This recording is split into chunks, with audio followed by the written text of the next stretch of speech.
Entonces, vamos a empezar a grabar. Kata Beilin creo que va a ser la primera intervención. Luego va a seguir Richard. Y luego, pues, a lo mejor hay algunas respuestas de mi parte. Y con tiempo, pues, le permitiríamos al público hacer algunas preguntas. No estoy seguro si tenemos más público que Héctor Fletes y Salete Barbosa. Tenemos un par de personas aquí también. Un par de personas, perfecto.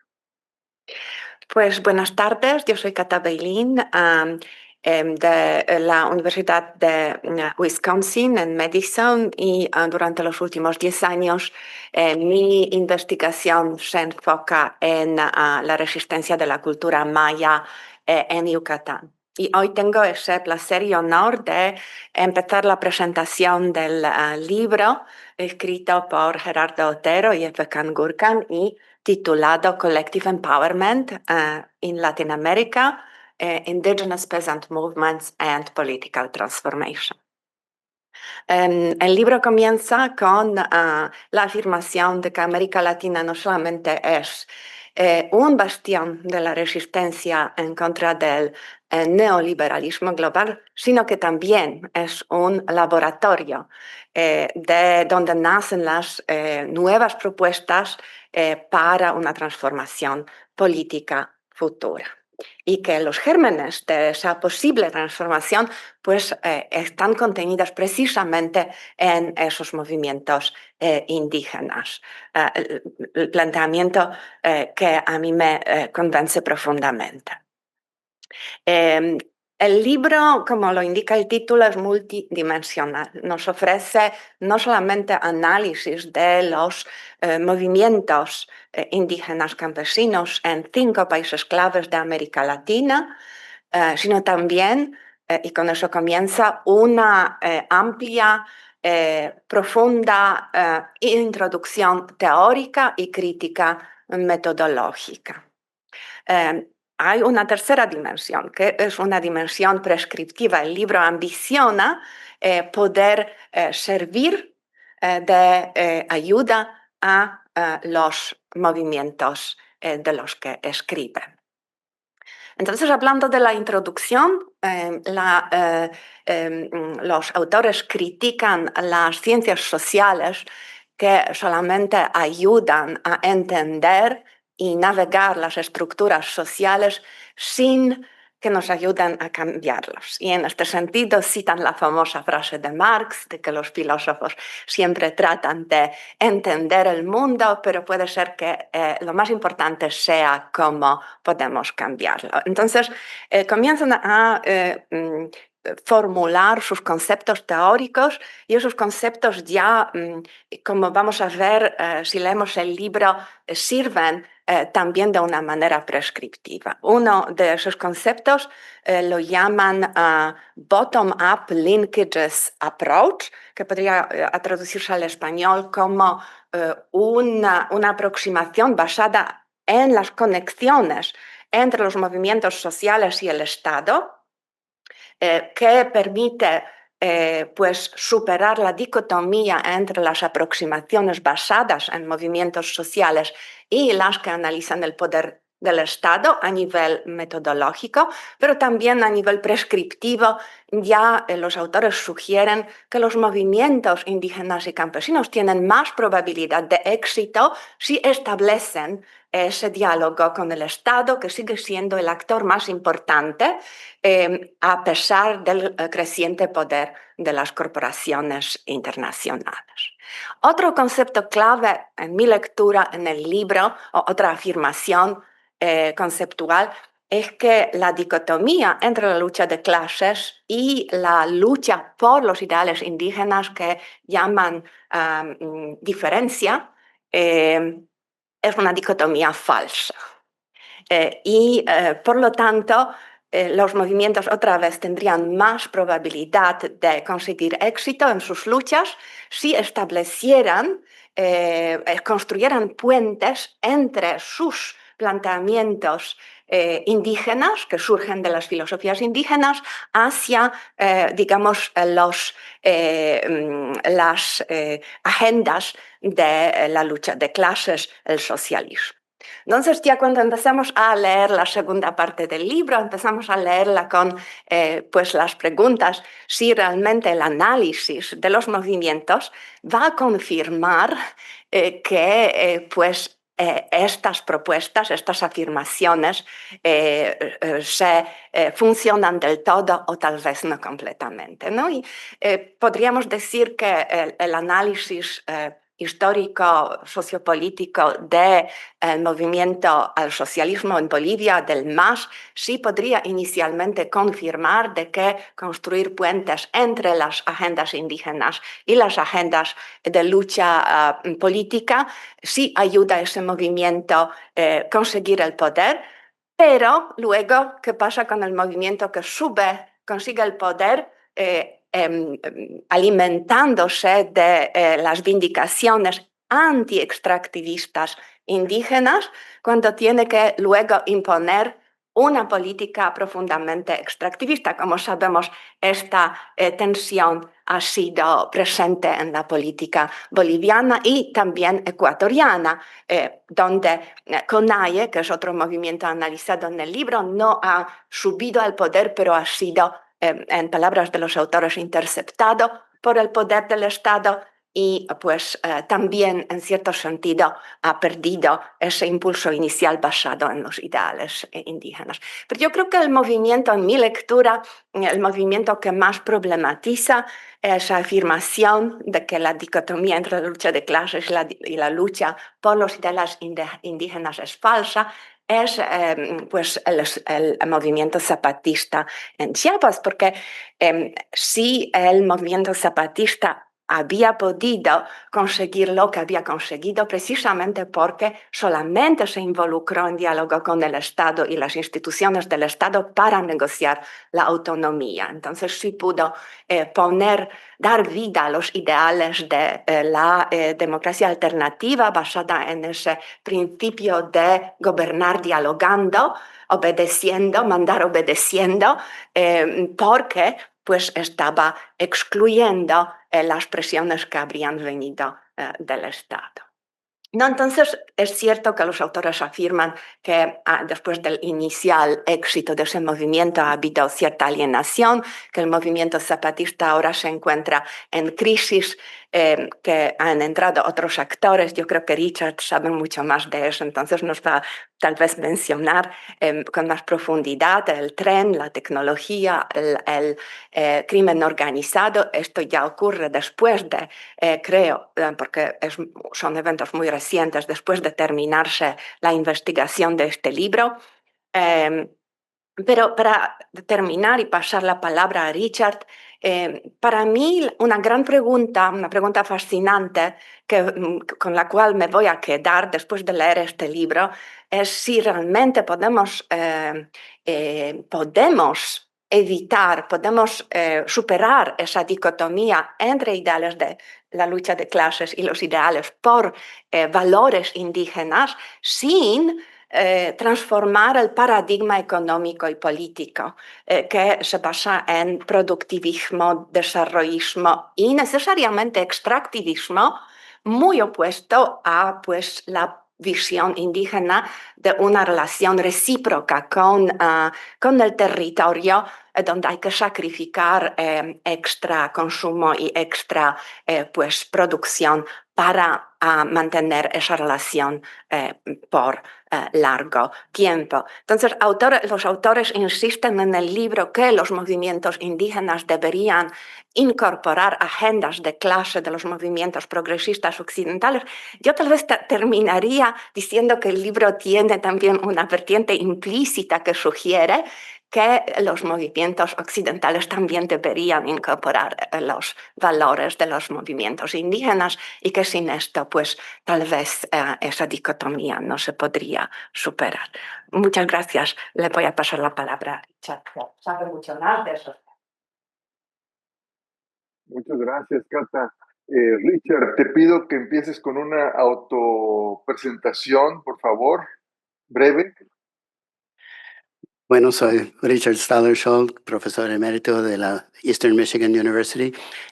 Voy a hablar en inglés porque así hice mis notas de comentario, pero después en la plática podemos hablar en español si quieren. I want to first mention two particularly admirable qualities of this book. One is the excellent interweaving of theory and praxis. It's done very elegantly.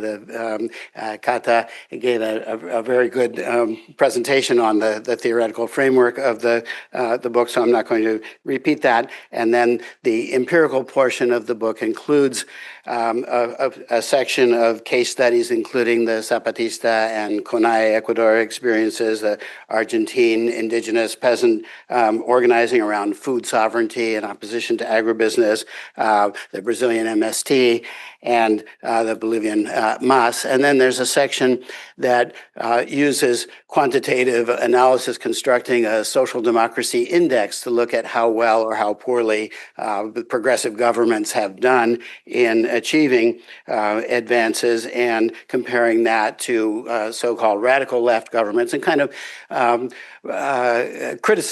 critiquing that division, that dichotomy between what Castañeda used to call the good left and the bad left. So anyway, that balance of theory and practice is done particularly well. And then this book also really puts its finger on some of the key dilemmas for the left in Latin America with nuanced alternatives to the orthodox and dogmatic positions that are sometimes taken in the internal debates on the left. One of those key dilemmas is the balance between state-led and social-led transformations, and the other is, as Katja in particular emphasized, the critique of the false dichotomy between class versus other subjective identities that mobilize around race, gender, ethnicity, et cetera. And so it made me think of some of the classic Marxist formulations that really are kind of sterile and abstract that this book does an excellent job of getting past, of the concept of the relative autonomy of the state and the notion that the economy is determinate in the last instance. That doesn't get us very far, and I think this book really pushes beyond those kind of abstractions. I want to mention several additional points to consider as we think about what new modes of organizing might be relevant in the current context in Latin America. This book, as I mentioned, points to the debates about the balance between state-led and society-led transformations. And while states may be a fundamental prism of class conflict, I think neoliberal globalization has also generated other focal points of power and conflict that we need to think about. Based on the Mexican experience, the transnational criminal organizations come to mind as an important entity that really doesn't fit in some of our traditional formulations. Paramilitaries, astroturf movements that mimic but undermine the organizational capacity of the working classes. New ideological tactics also coming from the right, particularly variants of the shock doctrine, taking advantage of or creating crises in order to distract and divide or rationalize new concentrations of power and wealth. And we see this with the rise of new right-wing populism, such as Bukele's in El Salvador, for instance.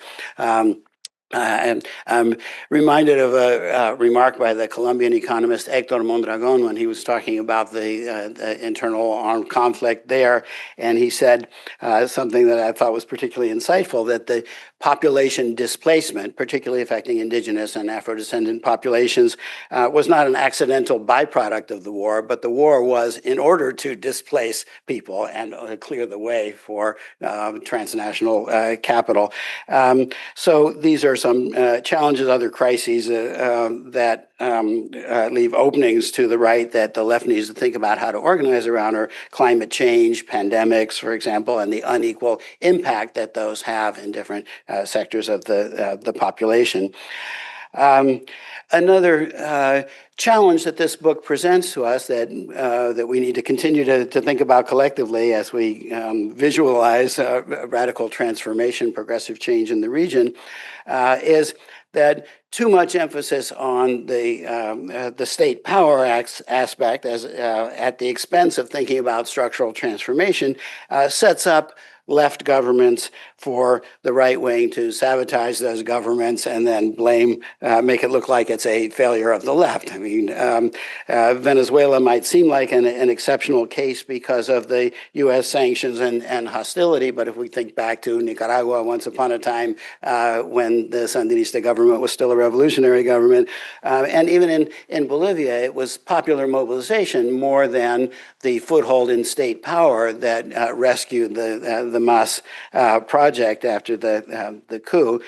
And a final observation, because I know our time is short and I want to have time for discussion, is that it's interesting that the book focuses of all the social movements and popular movements in the region on indigenous/campesino movements. And I think one thing that both indigenous and campesino movements have in common is traditions of autonomy and communalism or communitarianism in some way. And so I think it's important to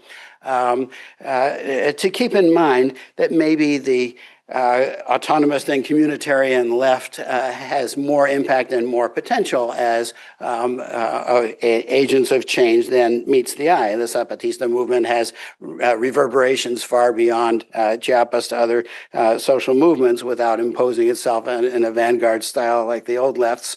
And in this process of organizing, autonomous spaces are key to the construction of what Gerardo and his co-author refer to as political cultural formation, or what others refer to as kind of processes of subjetivación política.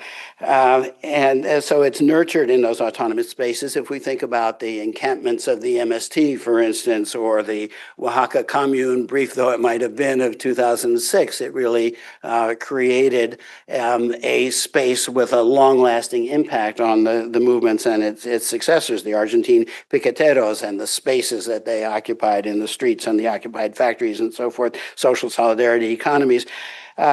So I think more than ever today we're seeing the limitations of representative democracy based on formal procedures and a need for looking for ways to mobilize meaningful transformative participation that transforms the participants and the subjects in the process of organizing. And the theme of this conference has to do with corporality, and so putting one's body on the line in the movement and the process of engaging.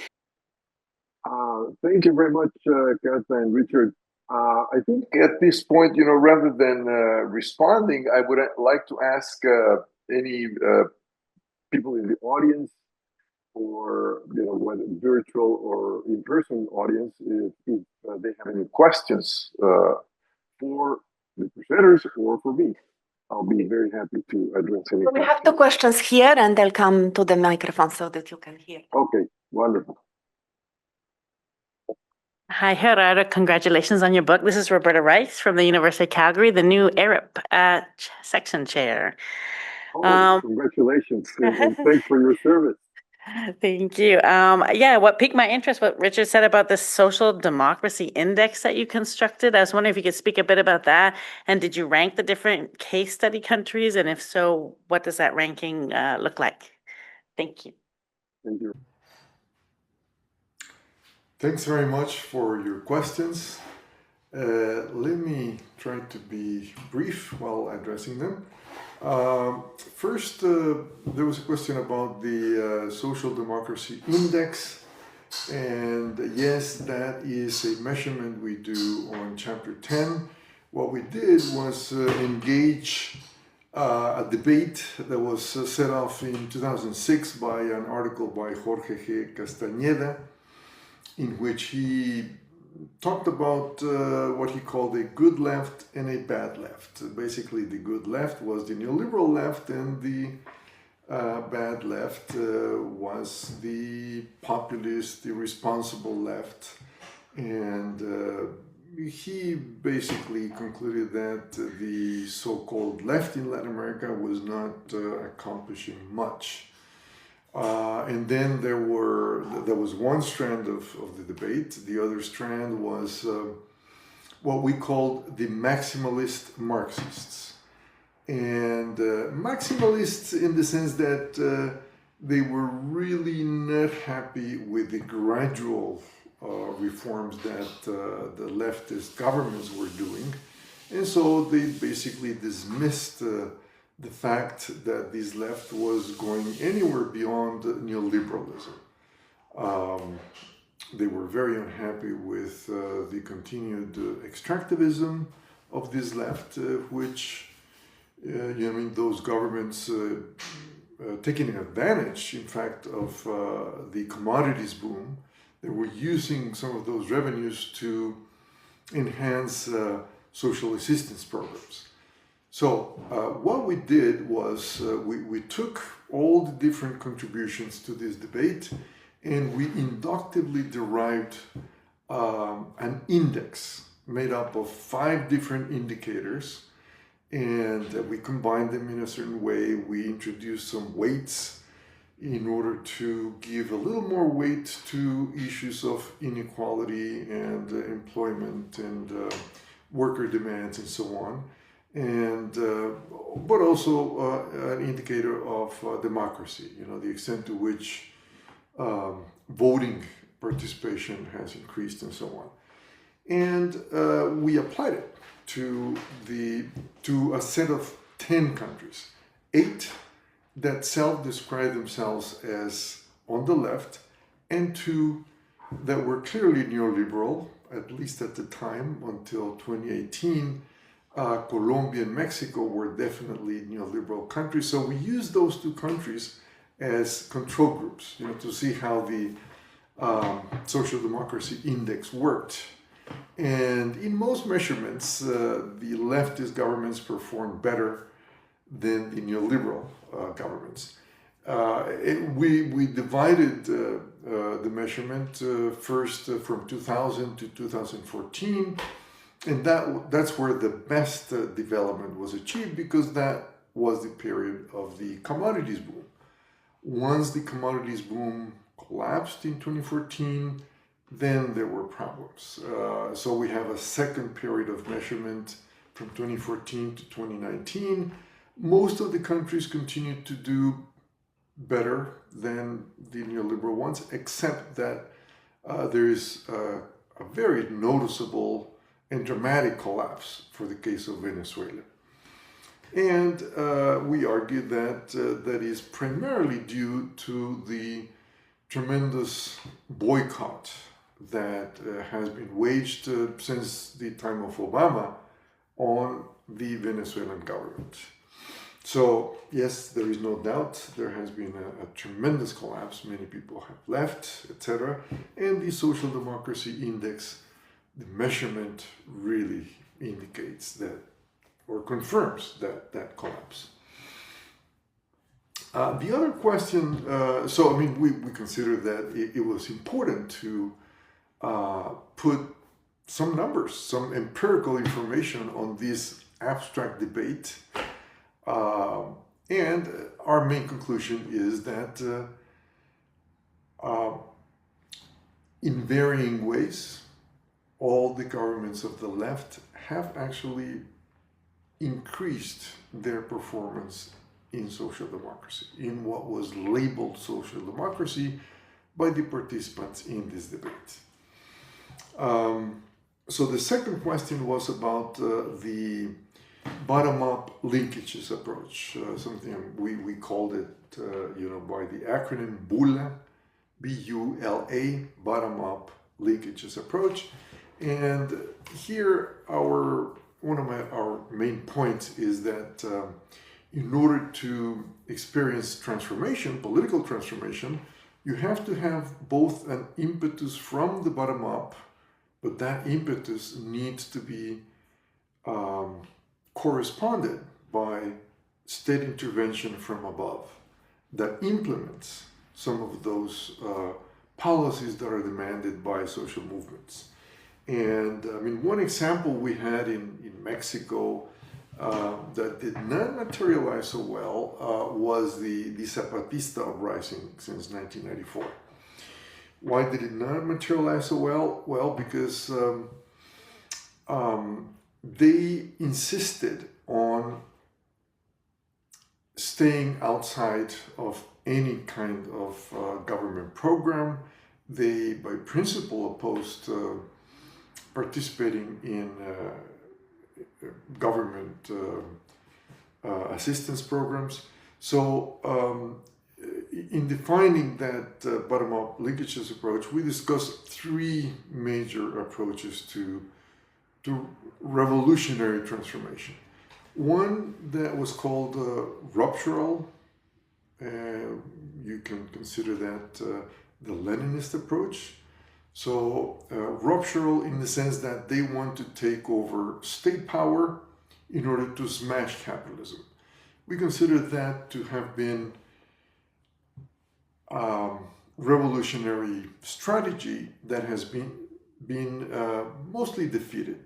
You know, the guerrilla movements in the 1970s, 80s, up until the 90s, they were all ultimately defeated. So we consider those to be overcome, so to speak, by the left. And so there are still other two positions, other two strands in the left. One was represented precisely by the Zapatistas, and we call that an interstitial strategy. Interstitial in the sense that, you know, they go into the interstices of society where the state is not intervening, and they try to construct a different alternative from there. The problem with that strategy, we argue, is that it can be marginalized. So if it is marginalized, then it will not have so much impact on transformation. And the third strategy, and by the way, you can also call that interstitial strategy. I mean, it's a form of anarchism or communalism. The third strategy is what we called the symbiotic strategy, which can also be called social democratic or electoral or gradualist.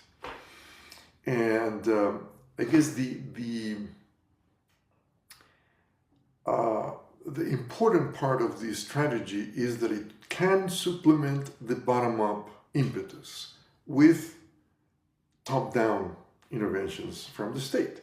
You know, if people achieve positions of power and they respond to movements from the bottom up, then you can say that there is that virtual collaboration from the bottom up and the top down.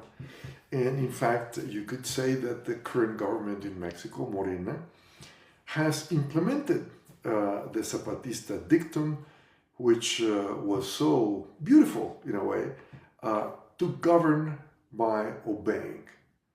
I mean, what better definition of democracy can you have than to, you know, for the government to govern by obeying its constituents, right?